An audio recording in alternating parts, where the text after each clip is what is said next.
নন্দনৰ লগৰজনৰ নাম মুক্তি মজুমদাৰ। দুইজন একেলগৰ কাৰণে একেটা কথাতে থাকে। নন্দন উঠে পুৱা 5 বজাত আৰু মুক্তি 11-12 বজালৈকে শুই থাকে। এলাৰ্মে তাৰ দুবাৰ বাজে।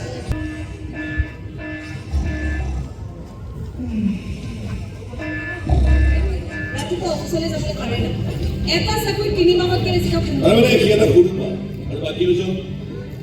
এজনৰ পিনাকী বড়ো। তেওঁ শিৱসাগৰ তেওঁ কিন্তু মোক প্ৰত্যেকটো বিপদতে সহায় কৰে। আৰু পিনাকীৰ লগৰজনৰ নাম আৰু কলিতা ৰঙীয়া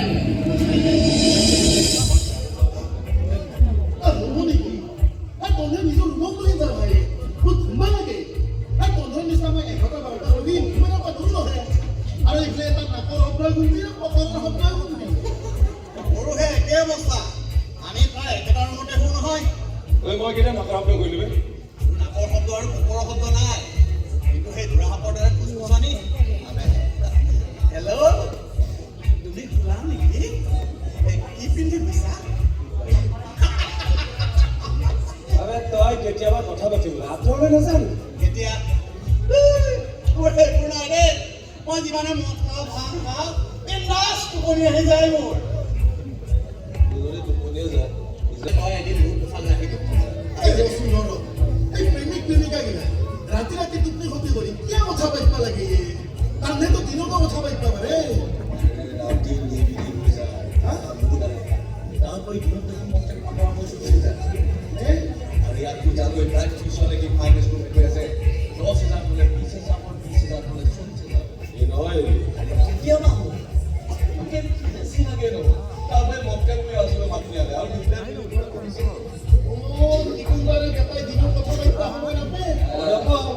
মুক্তিৰ নিচিনা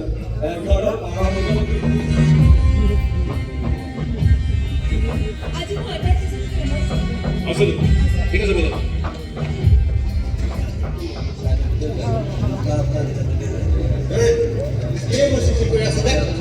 তেনেকৈ থাকিবলৈ দিয়ে না এই চেলা ল'ৰা হয় পুলিচ মাহৰ আন কোনোবা হওক গোটেইখিনি উত্তৰ দি একেবাৰে আমনি লাগি গৈছে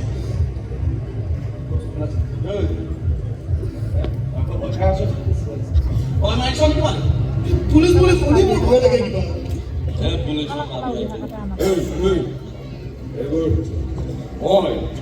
মই কিন্তু তাকে ভয়সে গড় থাকে বুঝছ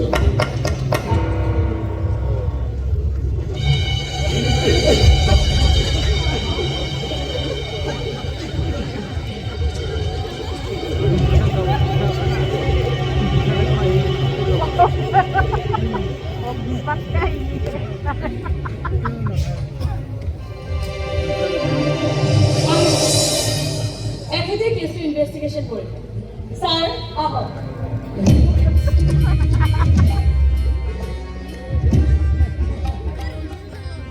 আপোনালোকে মানুহজনী দেখা দিব কি নাম আছে মায়া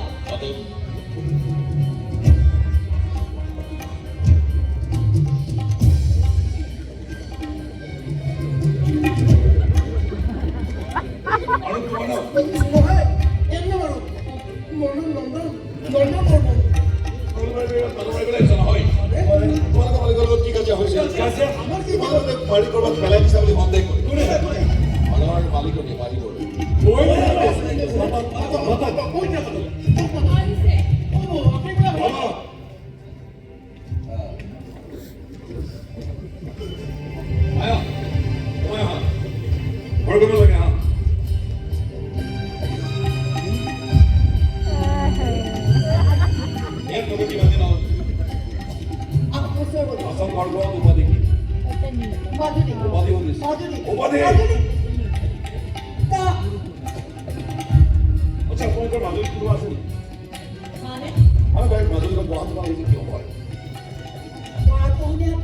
আমাৰ কি দাদা মানে অনুসন্ধান বন্ধু এজনে মোক আনি ইয়াত সোমাই দিলে মোৰ মানুহজনে মাজুলীৰে স্কুল এখনত ভূমিকাৰী কাম কৰে ছোৱালী এজনী আছে তাই দেউতাকৰ লগতে থাকি এইখন স্কুলতে পঢ়ে তাইক দাদাই ইয়ালৈ লৈ আহি আমাৰ গোটেইকেইটাই জেলত ধৰি থৈ দিয়ক সাধাৰণৰ চবৰ ভূমিকা চবৰ মাজত পাৰ্থক্য আছে আচ্ছা তোমালোকৰ যেনেকৈ মালিকৰ কাজিয়া হৈছিল ঠিক তেনেকৈ পত্নী মালিকৰ লগতো কাজিয়া হৈছিল সদায় কৈ থাকিব আমি তো শুনিয়ে নিব লাগিব মায়াৰ লগতে আইন কৰি ধৰি ভালকে পাতিলে আমাৰ হয়ে চব কথা ওলাই যাব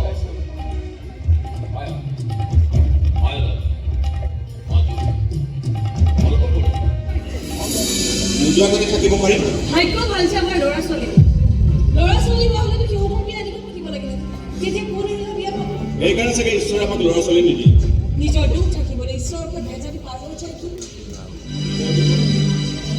ল'ৰা ছোৱালী জন্ম নোহোৱাটো কি কৰিব তেনেহ'লে কি কৰিব? তোমাৰ দুখ বুলি ভাবি আপোনাৰ দুখ বুলি মই ভাবিছোঁ মাত্ৰ ঈশ্বৰৰ ওপৰত ভেজালি পাৰ হৈ যোৱা বুলি ভাবোঁ নিজৰটো থাকিবলৈ আনৰ ওপৰত ভেজালি পাৰ হৈ যায় তাৰমানে পৰোক্ষভাৱে তুমি মোকে দিব আপুনি যাবনে নাই ল'ৰা ছোৱালী জন্ম নোহোৱাটো কি আপুনি যাবনে আগতে কয় ল'ৰা ছোৱালী জন্ম নোহোৱাটো কি মোৰটো আগতে আপুনি কওক আপুনি বিয়ালৈ যাবনে নাই তুমি বা মই বিয়ালৈ গ'লেও নগ'লেও বিয়াটো হ'ব কিয় নহ'ব কিন্তু এবাৰ আৱৰি পেলাই কথাটো দৰকে ভাবিবাচোন এই ধৰণৰ বিয়াবোৰৰ প্ৰশংসা কৰোঁতে কৰোঁতে আজিকালি অসমীয়া বিয়াবোৰত মেহেন্দি নাচা সংগীত ঢোল চপত brain dance Rongali Bihu function বোকা ডান্স মাঘ বিহুত হেলিকপ্টাৰ বনোৱা ডাইন'ছৰ বনোৱা এইবোৰ কেতিয়া আহি আমাৰ সংস্কৃতিত প্ৰৱেশ কৰিলে গমেই নাপায় আজিকালি কেইজনী অসমীয়া ছোৱালী বোৱাৰীয়ে বিয়া নাম গাব জানে মইতো জানো চবেই নজনা বুলি কোৱা নাই কিন্তু সেইদিনা ফেচবুকত পালে আগতে কইনা বিদায় দিয়াৰ সময়ত আয়তীসকলে গাইছিল নামদাং নদীৰে শিলৰে সাঁতোৰ দেউতাকে এৰি থ'ব কিদৰে থ'ব কিন্তু এতিয়া কি গায় বন্নু ৰে বন্নু মেৰি জলি সसुराल को आंखों में पानी देगी এই ধৰণৰ কথা বতৰাবোৰ হ'বৰ বাবে মানুহে কয় মই যুগৰ লগত খোজ মিলাব জনা নাই। নাই জন মই জানিছোঁ সেইকাৰণে বিয়াখন খাই আৰু আপুনি যুগৰ লগত খোজ মিলাব চেষ্টা কৰিছে। তাৰ মিল নাপাব পাৰে, কিন্তু অন্তৰৰ মিল আছে। মনৰ মিল নাই, মনৰ মিল নাথাকে বিয়া হৈ গ'ল। বিয়া ৰাখিছোঁ মিলাব মনে বিচৰা আপুনি পাহৰি দিয়ে। তুমি ভাল পোৱা চিনেমা মই ভাল নাপাওঁ, মই ভাল পোৱা চিনেমা তুমি বুজিবা। তুমি ভাল পোৱা ঠাইলৈ মই যাওঁ, কিন্তু তুমি ভাল পোৱা ঠাইখিনি আৰু মোতকৈ চেল্ফি লোৱাতে ব্যস্ত। সেইকাৰণে আপুনি আপোনাৰ কামত ব্যস্ত থাকক। তুমি তোমাৰ চিন্তাক লৈ ব্যস্ত থাকা বা অপূৰ্ণ বেয়া কেৱল তুমি সদায় মোৰ কাষত থাকিবা। তেতিয়ালৈকে মোৰ উৎসাহ থাকিব, তেতিয়ালৈকে মই তেতিয়ালৈকে মই জীয়াই থাকিম। আপোনাৰ মোক এৰি মৰিবলৈ ইমান মন নাই, সেইকাৰণে কৈছোঁ মনৰ মিল নাই বুলি। মই বুলি যাবলৈ ওলাইছোঁ আৰু আপুনি কৈছে কৰাৰ কথা। আপুনি মোক এৰি থাকিব পাৰে, কিন্তু মই চৰি ঠিক আছে, আজিৰ পৰা একো কথা নকওঁ। চৰি কাৰ লগত যাবা?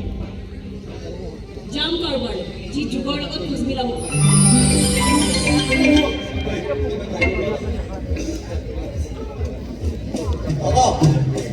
হয় নেকি? ঐ,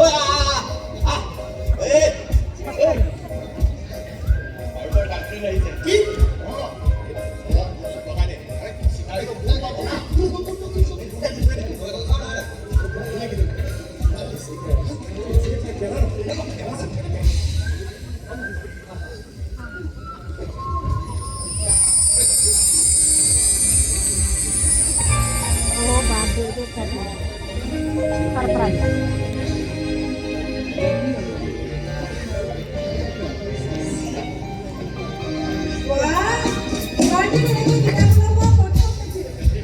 আমি আটাই কিতাপ পঢ়ি ভাল পাওঁ যে ই আৰু কোনো কিতাপৰ মুখ সেইকাৰণে আমি আটাই মিলি আৰু কোনো কিতাপৰ কোনোবা এটা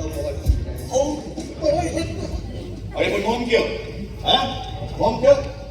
হেপী বাৰ্থডে বুলি কয় সোমাই তেওঁৰ জীৱন অন্ধকাৰ কৰি দিব। আমাৰ সংস্কৃতি নুনুমাই জ্বলাই, তোমালোক তেল দি পৰিচয় আগবঢ়াই পুনৰ জ্বলাই দিয়ে।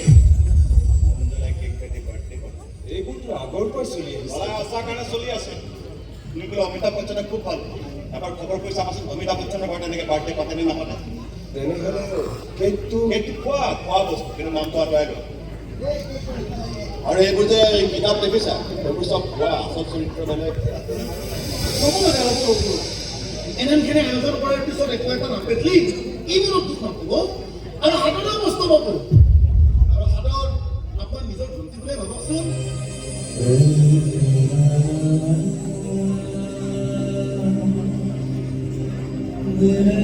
মই চাকি গছৰ ব্যৱস্থা কৰি আছোঁ। মোৰ ৰুমত আছে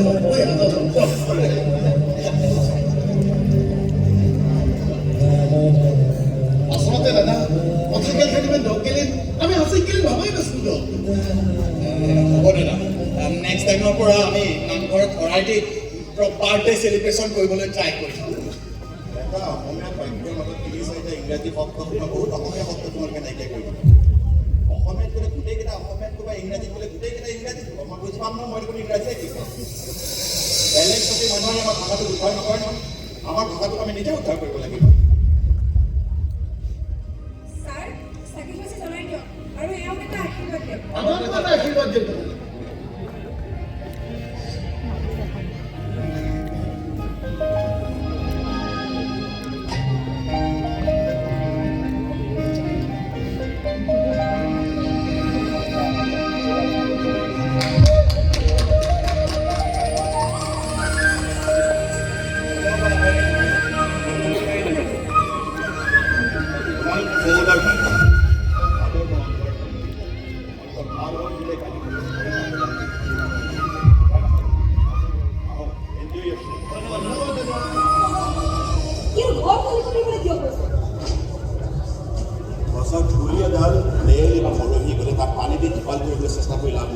সি মাটিৰ ওপৰে দখল কৰি থাকে, তাক কোহালি নতুন পুলি ৰুবলৈ চেষ্টা কৰিব লাগে। ঠিক আছে, এইকেইজন ল'ৰা বাহিৰ গুচি গ'ল। তাৰপিছত যিকেইজন ল'ৰা আহিব সিহঁত যি সংস্কাৰী কৰি এইটো কেনেকৈ যাম। এনেও আজিকালি চব ল'ৰা তেনেকুৱাই। বুলি নক'বা, একেলগে নন্দনটো তেনেকুৱা নহয়। লণ্ডন দুখীয়া ঘৰৰ ল'ৰা, সেইকাৰণে সি কষ্ট কৰিব লাগিব। বাকী কেইজনটো টকা পইচা ঘৰত থকা ঘৰৰ ল'ৰা, অভাৱী ঘৰৰ ল'ৰা নহয় নহয়। সেইকাৰণে প্ৰত্যেক মাক দেউতাকে নিজৰ ল'ৰা ছোৱালীক অভাৱ কাকৈ শিকাব লাগে। আপোনাৰ নিজৰ ল'ৰা ছোৱালী নাই কাৰণে বেলেগৰ ল'ৰা ছোৱালীক অভাৱ কাকৈ শিকাব নেকি আপুনি? আপোনাৰ ল'ৰা ছোৱালী নাই মানে আপোনাৰ নে আমাৰ? আপোনাৰ নে আমাৰ? ৰ'বা এক মিনিট। আপোনাৰ নে আমাৰ? বাইদেউ ৰ'বা, আপোনাৰ নে আমাৰ?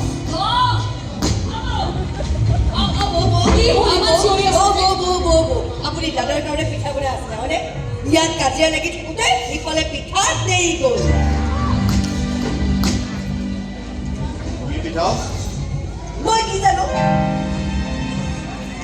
কাজিয়াও কৰিব আকৌ মৰমতে পিঠাও বনাব। ঐ তই যদি দেখিছিলে বেছ চব কৰিব নোৱাৰি ক'বই নোৱাৰি ৰবাচোন তোমালোকৰ লগত মোৰ কথা আছে দাদাই তোমালোকৰ লগত কি কাজিয়া কৰি আহিছে আচলতে বৌ দাদাৰ ভুল নাইতো, ভুলটো আমাৰ। এই বোলে আপোনালোকে আমাক ৰুমৰ পৰা হ'লে নিব দিয়ক বৌ, পান্ধৰৰ কথা পাইছোঁ। কিন্তু আমি দুটাই কথা দিছোঁ, আমাৰ পৰা আপোনালোকে আৰু কমপ্লেইন ল'ব। বা চুপ কোনোবা দিনা মোৰ খং গৈ এনেকুৱা পৰ্যায় পাইগৈ নহয় বৌ এনেহান মানুহৰ প্ৰয়োজন আছে দিয়ক। আজি আমাৰ সমাজকে যেনকে চলি আছে সেনকে চলবাৰৰ কাৰণে সমাজ একদম ধ্বংস হৈ গৈছে। এজন মানুহে সমাজ উদ্ধাৰ কৰিব কাকটো ভুলতো পাইছোঁ। এনেকুৱা আউটপৰি চিন্তাধাৰাৰ মানুহে সমাজখন আগুৱাই নিব নে পিছুৱাই নিব আগুৱাবলৈ পাছক নাজানো, কিন্তু এনেকুৱা অনুপ্ৰেৰণা মানুহ থাকিলে এই সমাজখন আৰু বেয়া হোৱাৰ পৰা ৰক্ষা পৰিব।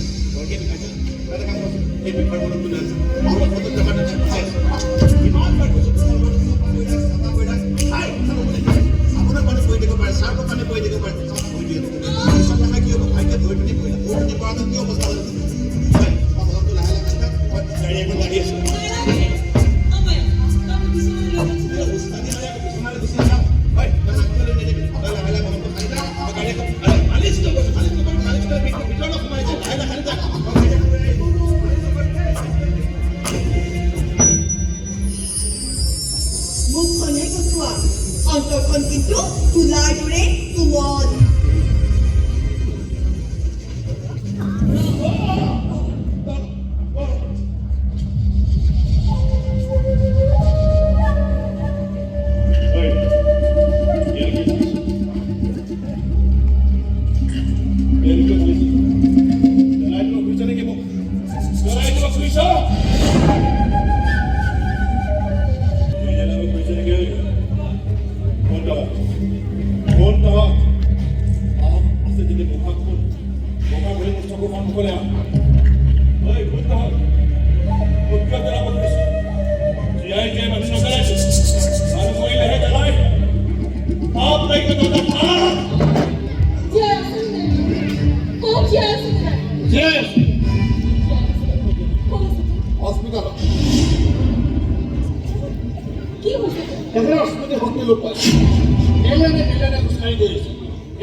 অদ্ভুত আচৰণ কৰা দেখি পুলিচক চন্দাই দিয়ে।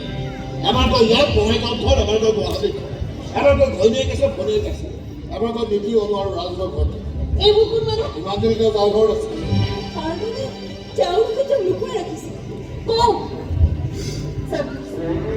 মই মোৰ মানুহজনক লগাব বিচাৰোঁ ৰাজধৰিব পাৰিব, কিন্তু কথা পাতিব নোৱাৰিব। সেই পৰিৱেশ চিকিৎসাধীন হৈ আছে যদিও পুলিচ কাষ্টডিতে আছে। তেওঁ যদি কৈছে কৰা কৰা চল এটা কাম কৰা, এখনক অনুকূল কৰা আচলতে আৰু শুনা লগ ধৰিব দিব পাৰি, পুনৰ ডাক্তৰৰ লগত কথা পাতি আপুনি যাওক আৰু শুনক লগ ধৰি কিন্তু আকৌ ইয়াত আহিব।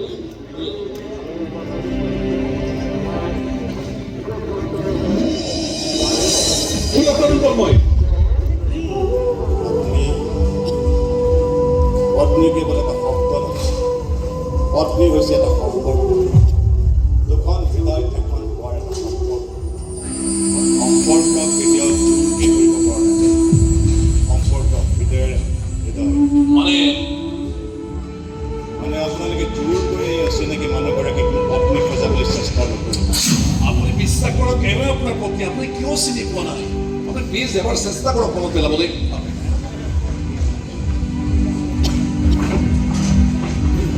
My turn.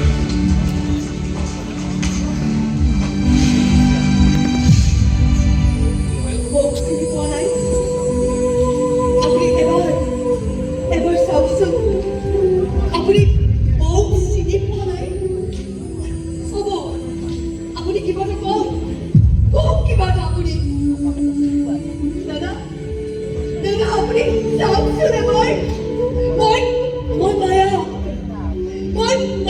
মই এবাৰ চাওক দাদা চাওক এবাৰ দাদা আপুনি চাওক মই মায়া আপুনি কিবা এটা কওক দাদা কিবা এটা Easy, rock it up.